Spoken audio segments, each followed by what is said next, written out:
અરજી કરીને એની કોઈ તપાસ હજી સુધીમાં આવી નથી. અત્યાર સુધીમાં કોઈ અધિકારી મેં 4 અરજી કરી છે.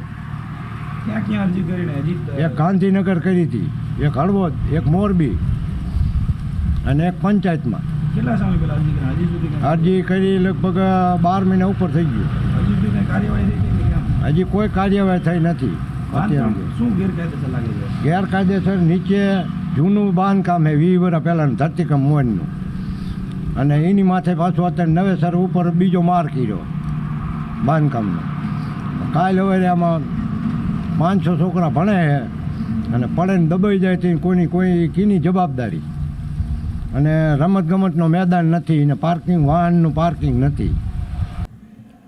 આ ચરાડવા જે હું નીલકંઠ વિદ્યાલયના આચાર્ય બોલું છું.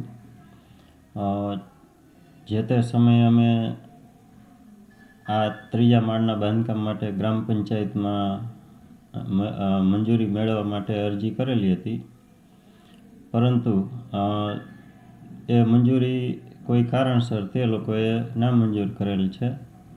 તો હવે પછી અમે આ મંજૂરી મેળવવા માટે તાલુકા કક્ષાએ કે ઉપરી કક્ષાએ જે મંજૂરી મેળવવા માટેની પ્રક્રિયા છે એ અમે અનુસરશું. અને બીજા માળની મંજૂરી મળી નથી, તેમ છતાં એકાદ વર્ષથી બાંધકામ ઊભું છે અને સ્કૂલ પણ ચાલુ છે. ગ્રામ પંચાયતે નામંજૂર કરી હતું, શું કહેશો? જે તે સમયે અમે આ જે બાંધકામ શરૂ કરવાનું હતું એ અગાઉ અમે 2 મહિના અગાઉ ગ્રામ પંચાયતમાં અરજી કરેલી હતી, પરંતુ તે સમયે ચૂંટણીની આચારસંહિતા હતી એટલે ગ્રામસભામાં 2-3 મહિના સુધી ગ્રામસભા ઠરાવ થયો ન હતો. અને એ સમય દરમિયાન ઉનાળુ વેકેશન 4-5મા મહિનામાં અમારે શાળામાં મલ્ટીમીડિયા વર્ગખંડોને એવી ભૌતિક સુવિધા વધારવા માટે બાંધકામની જરૂરિયાત હોય.